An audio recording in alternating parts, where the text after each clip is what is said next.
This is an interview on the 27th December 2005 with Corporal Edward Claude Stuart, V113728, VX120255, 39th Battalion, A Company, 7 Platoon. Well, Ted, how did you join the Army? Oh, I was working at a Crusader plate and I was finishing my apprenticeship in February and I wanted to join the Army, and happened to get Mum's consent. She wouldn't let me join. I have a brother that was already in the Army, and I seen a piece in the paper about the 5th Battalion, the Victorian Scottish Regiment, advertising that they wanted recruits. So I thought this might be my chance to go into the Army. So I went along to Richmond, Gipp Street in Richmond. There was a drill hall there. So I went up there to join, and they said they'd get in touch with me. So I get a letter from them to say to go back to the drill hall on the 10th of June 1941. So I went up there and they took us out to Mount Martha, to the camp out at Mount Martha. So that's the way I got into the Army. How old were you at the time? 19. 19. I just finished my apprenticeship, the 5-year apprenticeship. Yeah. Well, after that, you volunteered to join the 39th. That's quite correct, yes. I thought, well, I can't get overseas being in the 5th Battalion. There was a chance to go overseas, and the 39th Battalion was going to go to Papua. And I thought, oh, this will be exciting. So that's the reason why I joined up the 39th Battalion. At the thought of going overseas? Yes. Did anyone from the 5th Battalion go across with you to the 39th? Oh, yes, there was a platoon. The 5th Battalion made up a platoon in the 39th. There was a sergeant come over and Lieutenant Vance came over, so there was around about 33, I think it was the number for the platoon. We went into A Company, 7 Platoon. Did you all stick together when you came across from the 5th Battalion, or were you broken up? No, we're all together. We were all together, and I made a lot of friends too. A lot of very great guys they were. I was enjoyed going over on the boat. Who were your best friends that you can remember at the time? Well, the friends that I joined up with, they never went into the 39th. So I met a very good mate in Don Daniels. He and I, we're even still good friends now. Tell us a little story how, when you joined up with Don, what did you say to each other? Oh, we were in a line going into the drill hall, and we haven't worked out yet who said, you join and I'll join. So we haven't worked that out yet. And you both joined up together? Joined up together, and we've been friends ever since. Yeah, that's great. What do you remember about the camp at Darley? It was where we were in tents in at the 5th Battalion down at Mount Martha. We were in, what would you call them, tin sheds down there, and it was very good there. I think there was about a platoon in a shed, and everybody in the shed got to know one another, and it was good. It was real good. I think the friendship you make still last. When in the 39th Battalion, we still keep in touch with one another. What do you remember about your training? Training was very tough, a lot tougher than the 5th Battalion, because at the 5th Battalion we were doing bullring training.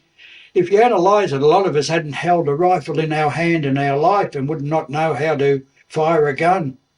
And over in the 39th Battalion, when we went over to Darley, they put us through a very, very strict training over there. With rifle training? Rifle training, shooting the rifle and so forth, going out on bivouacs and things like that. You'd been at the 39th some time, and I believe there was a street parade in Melbourne. Do you remember going on the street parade? Yes. That was in the December. And very exciting. It was very exciting. I felt wonderful walking through up Swanson Street. The rifle got a bit heavy with a bayonet on the end of it, but I was so thrilled. It was one of the greatest thrills of my lifetime was walking up Swanson Street.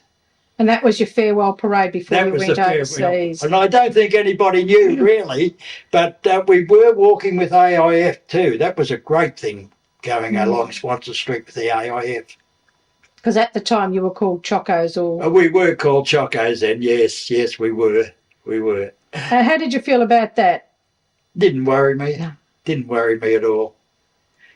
Do you remember your Christmas dinner at Darley? Yeah. Well, the Christmas dinner at Darley I never had in the mess hall. My girlfriend, or I was engaged to my girlfriend at the time, she come up and see me on Christmas Day, and I spent the day with her in a Darley. Not Darley, I beg your pardon, Bacchus Marsh. Yeah. Do you remember the trip on the train, the troop train that went? Yes, remember it very well to go to Sydney. It was quite good. We stopped at Seymour and had a meal at Seymour and went on to Sydney. No, it was very enjoyable. I was excited. 19-year-old kid going to go away overseas. I was feeling really great. What was the mood amongst the boys? Exactly the same as myself. They were head out of the window of the train waving to everybody as they were going and passing. They were feeling wonderful. Do you remember your first reactions when you went down to the harbour at Sydney and you saw the troop ship Aquitania? Well, I used to get sick on a swing, so I was worrying about what I was going to be like. And when I seen how big the ship was, I was feeling a lot better. Do you remember what you did on the troop ship? Do you remember much about the journey? I didn't in particular. I volunteered to do a mess job on waiting on the tables because I thought, well, it's going to be lonely on the boat. And Don Daniels, my mate, he was doing something else, and I thought, well, I'll do waiting on the tables. It'll help to pass the time away.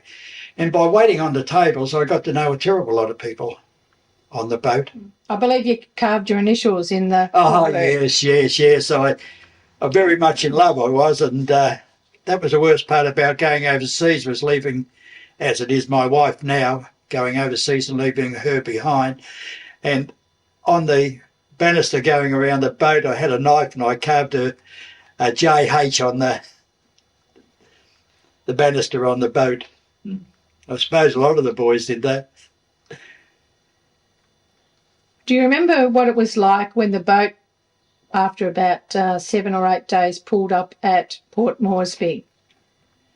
Yeah, well, it was wonderful. We got off the boat and we got on a Corvette. The boat was too big to get out at the jetty, so we got on this Corvette. And I don't know how we got down on the rope ladder to get on the Corvette. They had a big hull and they had that open. And we got a sausage bag on us, a rifle and a pack. And I don't know how the dickens we got down onto the Corvette, but it was exciting. HMAS Swan, I think, was the name of the Corvette. And it was wonderful, it was, yeah. Do you remember what happened after you disembarked from the ship? Well, we were dumped down and we walked a little way with our pack and our sausage bag and everything like that. We walked a little way and we was expecting our bags and that to be picked up, but we had to walk with our sausage bag and our pack and our rifles and everything 7 miles to the 7 Mile drome. And I tell you what, we were done when we got there, and there was no tents, no nothing. All there was a tap, and we only had this tap, and there was rocks all over the ground, and that's where we had to lay. Well, I think we was there for several days, really. You wouldn't have had any mosquito nets or anything? No like mosquito nets or nothing. No, we were really food for the mosquitoes there. Do you remember the cookhouses and how they set up camp? I'm afraid I can't. Jack Edwards was our corporal, and when we finally settled in, we settled in at a place called Hill. It was just up from the 7 Mile drome, and we put up a tent there, and the meals that we had there, we had in the tent mainly. We were getting tins of food, and we were opening the tins of food and having them in our tent. So that we never had any mess hall or any cook at that particular time. Who did you share your tent with? There was Don Daniels and me, Jackie Edwards, Gordon. Forgive me, I've forgotten his surname now. There was Gordon. There was 4 of us in the tent, yes. Yeah. So how did you set about your daily life? It was all mapped out for us. We had to dig trenches because we were getting, the war had started then, and we were getting bombed, and we had to dig trenches, and a lot of time we had to go around to the aerodrome and make defences on the aerodrome. One part there of the aerodrome was we had to make a machine gun nest out of steel, and we made this machine gun nest, and it was 1/2-inch steel, 2 lots of 1/2-inch steel on one side and 2 of 1/2-inch steel on the other side, and filled up with sand. And one of the boys said that he wouldn't have liked to have been in it, and we had a Lieutenant Sorensen, and he said, "Oh, it's as safe as houses." And he said, "I'll show you." So he got a 303 and used an ordinary 303 bullet, and it went through one side right out the other side. So we all thought it was a great joke, but nobody wanted to get into it after that. Any unloading of goods or? Yes, there was a boat that used to come in, the McDewey, and that was where our food and ammunition and so forth come on the McDewey, and we did a terrible lot of unloading on that. We spent week unloading in the night time and the daytime, and there wasn't, disappointment was that we didn't do a lot of training. That was our disappointment. Never fired rifles or anything like that, never went out on patrols or anything, because most of our time was spent unloading the McDewey. How did you remember filling in your night times? Fighting Mozzies. There were a lot of mosquitoes. We got, after a while of being there, we got mosquito nets, which made it a lot better. But there was, the boys played a game of cards in the tents. We got tents after a while. We'd have a game of cards or something like that, have a bit of a yarn. There was no other way to pass away time at that time. Did you get letters from home? Yes, we got mail from home. I got a lot of letters from Mum and June, and that was, they looked after us very well that way. The mail was really good. And what was the morale like amongst the troops at that stage? Well, I thought, contrary of us not doing a great deal other than unloading a McDewey, I thought the guys were really excited about being over there. Of course, at the time we had a feeling that the Japs might land, but we didn't know where. Several times we were moved around and put in different positions. When the Coral Sea battle was on, we was moved down to Bootless Bay down there, and we were giving 100 rounds of ammunition, and we had to dig a hole on the beach and wait there for the Japs to land, which they nearly did land. If it hadn't have been for the Coral Sea battle, I don't think we would have been alive today, because 100 rounds of ammunition and the next man close to you was about 50 yards away. The ammunition wasn't going to last long. About this time, the Japanese actually started attacking Port Moresby. Do you remember the first time you saw the Japanese planes fly over? Yes, I do. I do, very much so. We used to be in our tent in the night time, and somebody would sing out, "Japs coming over to bomb the 7 Mile Drome," and we used to get out and get into our slit trenches and so forth. One time, I mentioned Bootless Bay before, and one time there many times we used to get up on a hill there and watch the dogfights between the Americans and a couple of times our boys used to be flying the Kitty Hawks or the Tomahawks, and I'm afraid they used to get beaten. And a few times I went up in the Wirraways. Now, the Wirraways were only just just a scouting. They shouldn't have been up fighting the Japanese planes, the Zeros or anything like that. We were always running about 150 a mile an hour.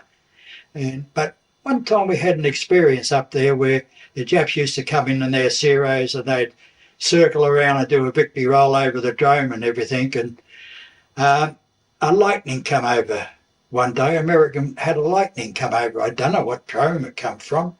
And there was a dogfight there and it knocked down the Zero and we were very, very happy. After that, it came about the time that the Japanese were heading south. They were gradually moving their way south through the Pacific, and you were told that you'd be heading over the Owen Stanley Mountains. How did you feel about that? Well, I felt excited about going for a walk over the Owen Stanleys. B Company was going over, and you were still in A Company. I was still in A Company, and I volunteered. They wanted volunteers to go over and make B Company up on strength, and I volunteered to go over to B Company to walk over the Owen Stanleys. The biggest thing that I felt terrible about was leaving Don. We'd been such good mates, really good mates, and I thought, oh, this will be exciting, and I just wanted to go. So I went over there, and actually speaking, for about 4 days I was a batman to a Captain Stevenson, and then I gave that away, and then I became a runner in the company. That's right, the company, yes. So who was your lieutenant at the time in B Company? Gough Garland. Gough Garland was my... and he and I become very good friends. He was a very nice person, Gough. And who was the commander? Captain Templeton. And how did the men feel about Captain Templeton? Oh, they looked up to him. Old soldier from the First World War, been in the Navy, been in a soldier. And I had a lot of respect for Captain Templeton. Okay, starting on your trip when you're going over the mountains, what do you remember about the journey over? And describe the jungle to us. Well, the first day, when we was at McDonald's Crossing, that's where we were camped, you could look across a valley and you could see a place called Uberry. And that was our first walk for the day. It seemed strange. It didn't seem to be a 5-hour walk from there to Uberry. And that was bad. We had our packs and we had our rifles and it wasn't too bad. And we stopped there the night and we moved off the next morning. It took us about 8 days to get over to Kokoda, but that we had a day's rest around about the 3rd or the 4th day. I think it might have been about the 4th day we had a day's rest. And we had a lot of native boys with it, was carrying a lot of our equipment and things like that. And we had a couple of police boys with them. When you got to Kokoda, describe the village of Kokoda to us. Beautiful. I'm not telling a lie, it was really beautiful. We did our jobs there, and the natives from the surrounding villages used to come around with fruit, bananas and oranges and mandarins and pawpaws and even pineapples. And we'd give them a cigarette, and crikey, they would just about rush down to you to get something off you, some cigarette, and give you fruit. And it was really marvellous. Were you setting up a defensive position? Not down there then, no. The Japs, even though they were in the war, they hadn't landed at Gona. But we were there for about 5 days and the Japs landed up at Gona. And there was a Lieutenant Mortimer had been sent up. I don't know with his platoon. I don't know actually whether he'd been sent up before the Japs landed or we heard the Japs had landed there. And Sam sent him up to, Captain Templeton sent them up there just to find out and look at the lie of the land. And what happened after that? Captain Templeton got a message to say that the Japs had landed up there, and he thought that it might go up and help Lieutenant Mortimer. He'd be in trouble. So most of B Company, including myself, we walked up and we got to Wairopi. And when we got to Wairopi, Captain Templeton thought we'd camp there, and I was in the section that was sent up to get in touch with Lieutenant Mortimer and just see how he was going. We got about a mile past Wairopi and Lieutenant Mortimer was on his way back. And we wanted to know what we was to do, whether we were to go on or come back. And he said, no. He said, there's 1 million Japs up there, thousands of Japs up there. He said, we'll come back and see Sam Templeton. So we walked back to Wairopi and seen Sam, and Captain Templeton made up a perimeter on the river at Wairopi. And when we made up the perimeter, after a while, we got surrounded and had to move on. Are you left in a hurry? We left in a big hurry. We left it in the hurry to come back to Garari. Was that the next village, or was it? Yeah, Garari was the next village, and we made up positions there again, got surrounded again, and had to move back to Orvie. So we moved back to Orvie and got into the rubber plantation there, and Sam Templeton was very distressed. And what did he say to you? Did you actually see Sam Templeton yourself? I did see Sam. As a matter of fact, I went into a hut and Captain Templeton was by himself in the hut, and he was very, very distressed. And I walked up to him and I said, what are we going to do, sir? And he suggested that he go back to Kokoda. I believe that there was a platoon, a Don company back at Kokoda, and I think he was going to get them to come up and make our more troops up there facing the Japs. He walked down towards the track and I said to him, do you want me to come with you, sir? And he ordered me to go back to the company, and I went back to the company. But before I went back, I seen Sam walking onto the track, and he went into the jungles, and I heard a shot fired and somebody sing out Corporal White. I'm not sure now whether the shot was fired first or whether Corporal White came first. I'm not too sure. And that was the last time we seen Sam Templeton, unfortunately. Did the men feel his loss? Oh, very much so. Everybody loved Sam. Everybody loved him. Matter of fact, he had a nickname. They called him Uncle Sam. He was a very, very nice, strict, but very, very nice in his way. I feel sad. I feel sad that was the last time that we seen him. So who took the command after he was killed? I was looking for Captain Stevenson. He was 2IC, and I'd never seen Captain Stevenson. Whether he got wounded or whether he got injured or that and went back, I don't know. But the next commander I came to after that was Lieutenant French. I thought he was a captain, but he was a lieutenant. He took over the company. And was he a good Oh, he was a wonderful person. Wonderful person. Oh, and Gough Garland was 2IC of the B Company after that.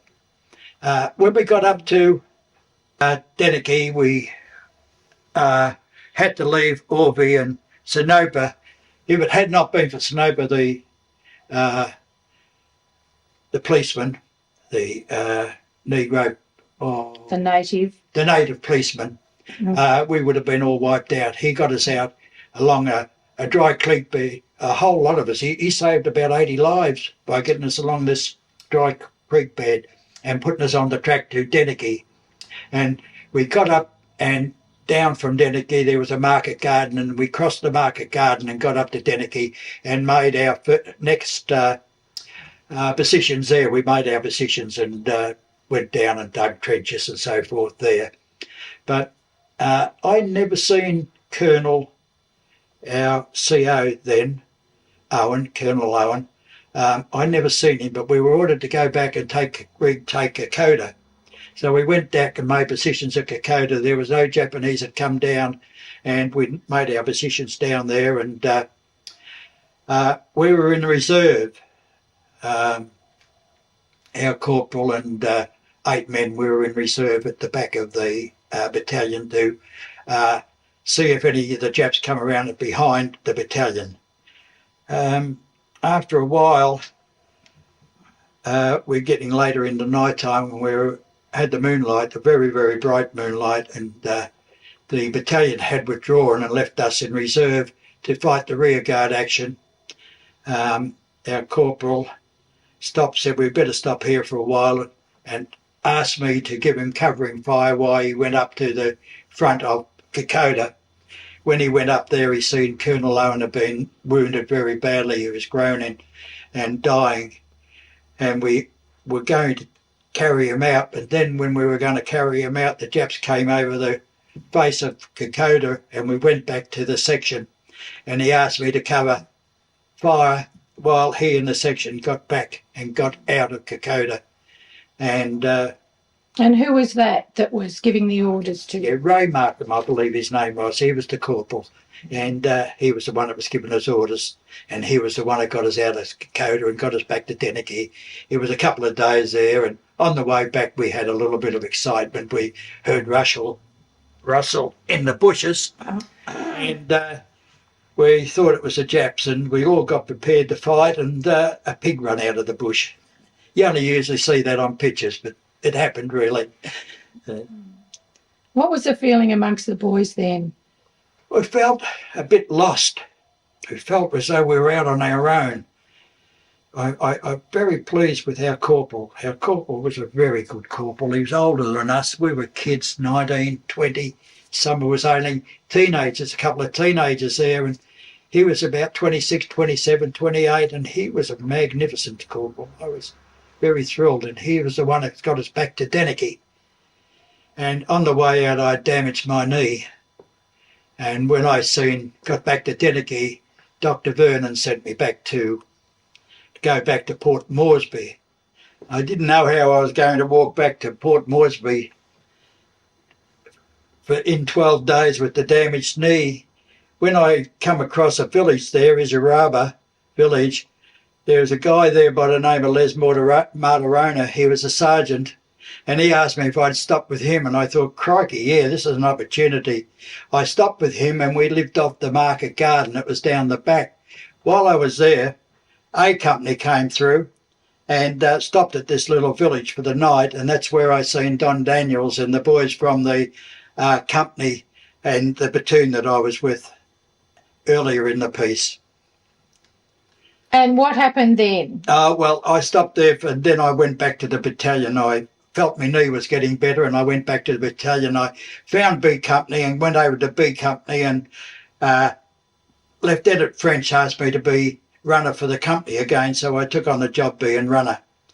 The running job was a little bit dangerous. It was had to go up through the jungles and take different messages to the different lieutenants that was up there.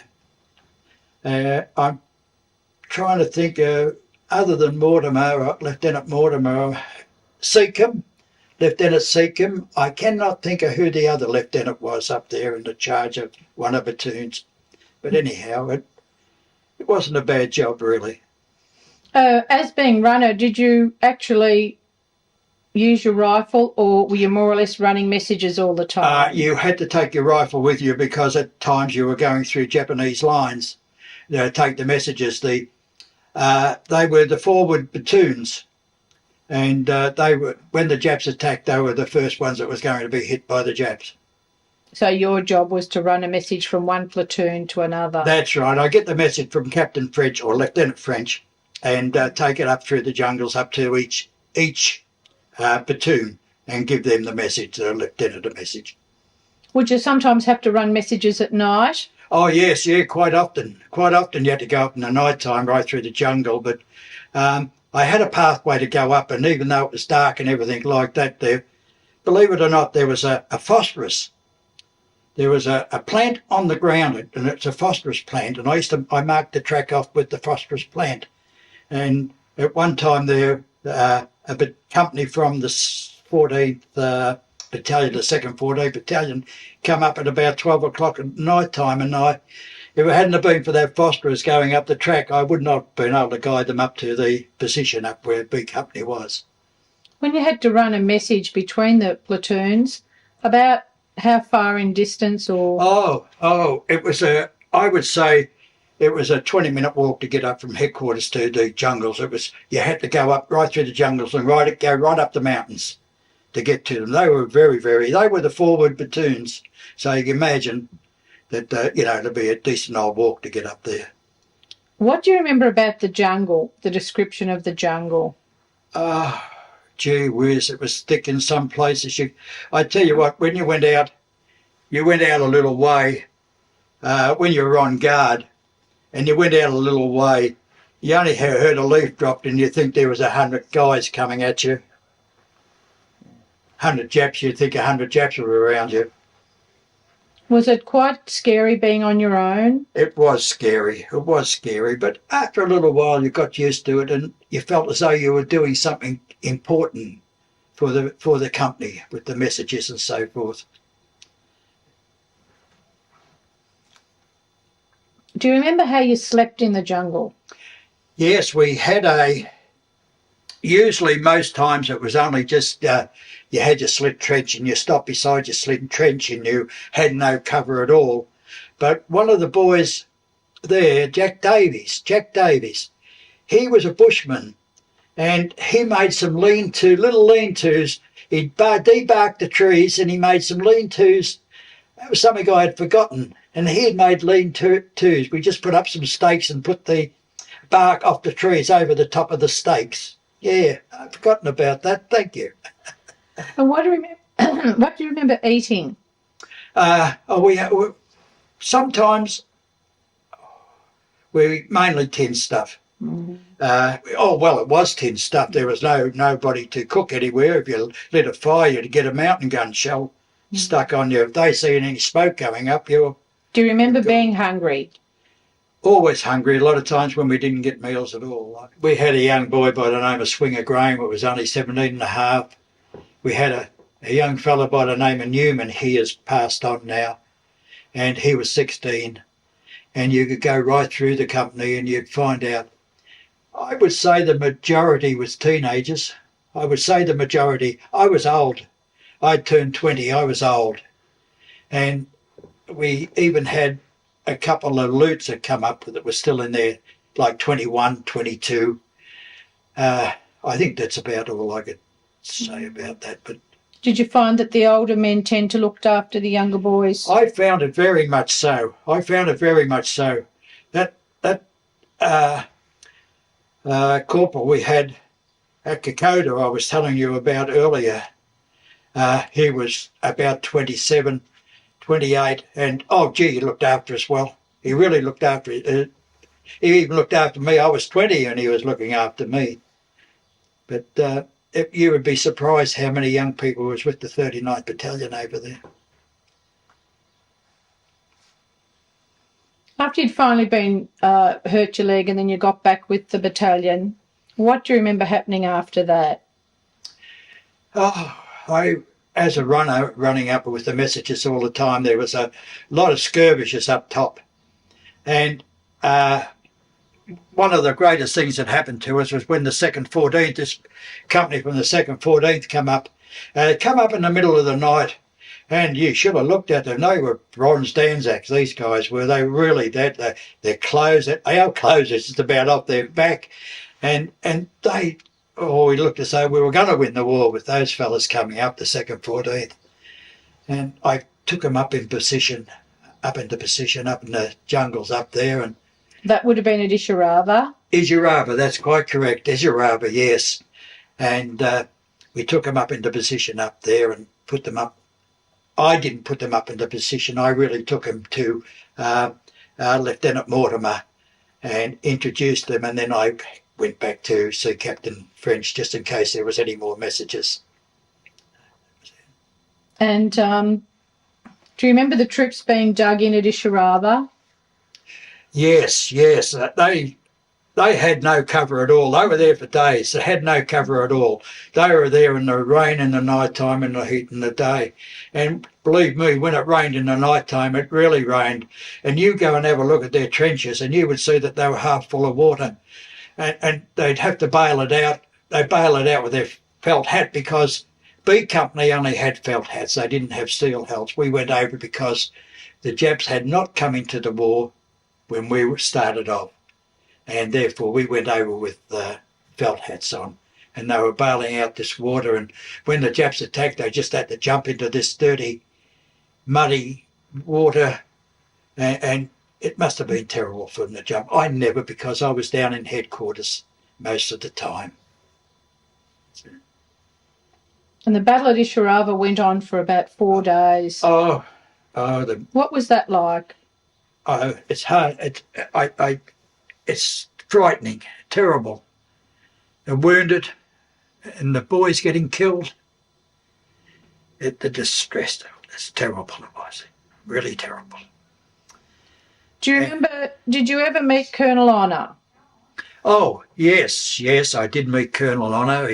He came up later on. We lost Colonel Owen, as you know, and he came up later on.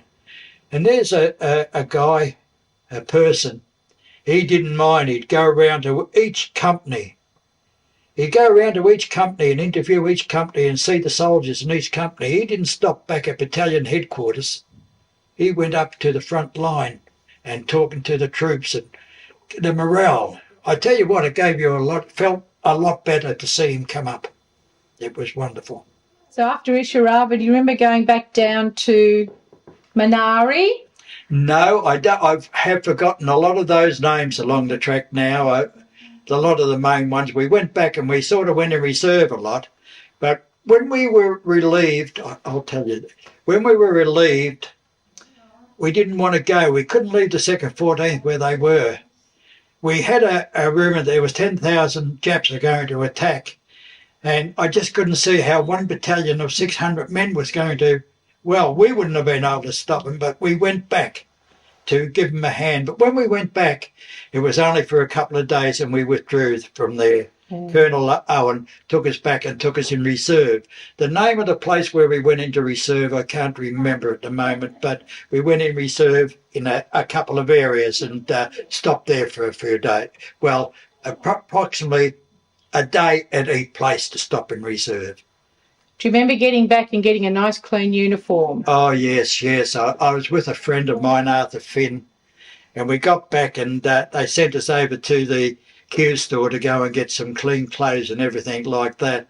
And Arthur Finn and I just stripped on the side of the Loki River, threw all our clothes in the Loki River, had a good old wash and a shave and a clean, and came out and just put on lovely clean clothes. It was a wonderful experience just to do that. And you had a bit of a break and then you were sent up with the battalion to Gona and Buna? We had to, actually speaking, we had to be reinforced. If you remember, when we came out, I'm not sure whether it was 100 or 80 troops about 80 or to 100 troops that we came out of the Kokoda Trail. And we had to be reinforced, and we were reinforced with they broke up a battalion, the 53rd Battalion, and we got a couple of hundred men from the 53rd Battalion, some reinforcements, and we was at full strength. When I say full strength, I think there was about 500 of us that went up to Gona. Were you still in B Company then? I was still in B Company. I never went back to A Company. Were you still a runner? No. I was fortunate enough that they, Lieutenant French, and it picked me and another man out of the battalion to go up and be interviewed by a Brigadier Porter. And Brigadier Porter sent us over to a junior leader school. And we went to a junior leader school, and we went to a school over there for about a month. And we were being trained how to lead men and everything like that. And I was fortunate enough to be made a corporal when I come back from the school. The other boy's name is, I missed out on the other boy's name, I cannot remember now. So. And you flew up to Popondetta? We flew up to Popondetta on the DC-3s, and when we went into the Popondetta, a platoon went into each plane. There was no seats or anything like that. You were laying on the floor. And I just remember the pilot saying, if we come across any Zeros, you better shoot it down with your machine guns, he said. And you were only up there a couple of weeks and you were wounded? I was. When we first got up there, we walked from Popondetta Aerodrome, we walked up to the not Buna in itself, but in between Buna and Gona, I would say possibly round about Sanananda. We went to Sanananda and then we had to come back. I think we had a job to stop any Japs landing in between Sanananda and Gona for a while. And then they wanted more troops down at Gona and they sent us down to Gona. And we relieved, I think the battalion we relieved down there was a 2nd 33rd Battalion, and we took over from them.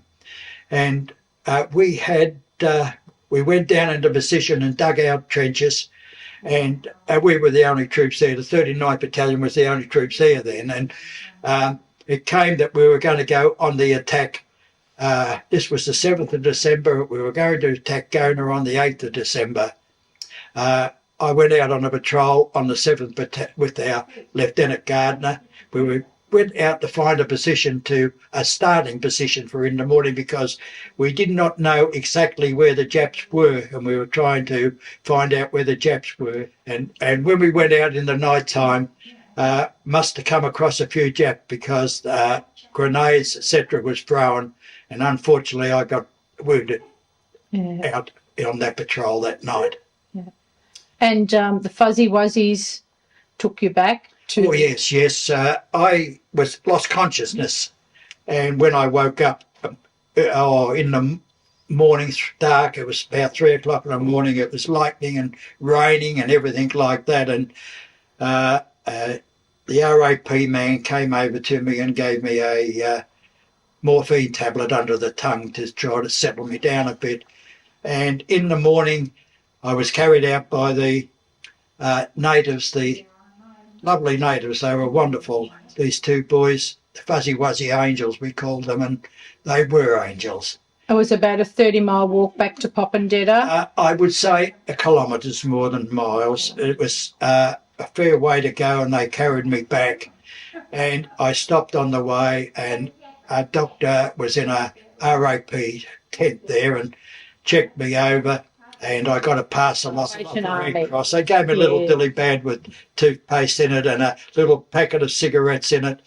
And the natives got me down to a river and gave me a drink of water, and I was wanting a wee, and they took down my pants and helped me to have a wee, and they put me back on the stretcher and carried me away, and they got me down to Popondetta sometime in the afternoon. And when I got to Popondetta, I felt as though I owed them $1 million and I didn't have anything to give them. But when I opened up the dilly bag, there was a small packets of cigarettes in the dilly bag, and I gave them the small packets of cigarettes, and they were very appreciative of the cigarettes. While I was there, if you don't mind, Donnie Daniels said he seen me down there on the stretcher, and I'd forgotten about that part, but Don was there. I remember Don being there and that. But I lost consciousness again, and I woke up about 10 o'clock back at Moresby on the operating table with a doctor saying to me, count up to 10. And I count up to 3, and the next thing I remember, about 3 o'clock in the morning, I was in bed in the ward. So that's about all I know of that. And after that, you came back to Australia and went on leave? I was sent back to Australia on the Wanganella hospital boat, and then I was in hospitals and so forth. Up at Cairns or? No, down at Brisbane at Ipswich, there was a hospital and they sent me there, and I was there for about 3 or 4 weeks. Oh, I was there for a while, and then they sent me down to a GDD at Salime outside of Charters Towers. And that's where I got dengue fever. So after all that time, you finally got dengue fever. And then they sent me back to the battalion. And when I got back to the battalion, I got there and I was there for about 2 weeks and met Colonel Honour. And my stripes were confirmed. I was acting corporal and my stripes were confirmed. And they broke up the battalion. We were in a parade. And the colonel told us that the battalion was to be broken up and we were going to go over to the 2nd Battalion. So we walked over it, marched over behind a band to the 2nd Battalion, and they treated us royally. They treated us very, very well over there. So where were you when the war ended? I was platoon sergeant then, and I was on a place called Jap Knoll. We just attacked Jap Knoll and took Jap Knoll, and we was relaxing, and there was a Don company went up the track and got caught by a machine gun post, and we had to go up and take the machine gun post. It was up further along the track, and I think the captain's name was Captain Anderson, and he said that your platoon, 11 platoon, is to go and take that machine gun post, and he said be on the track at 5 o'clock in the morning. So at 5 o'clock, we were downhearted. We knew the war was nearly over, and we had to go and take this machine gun post.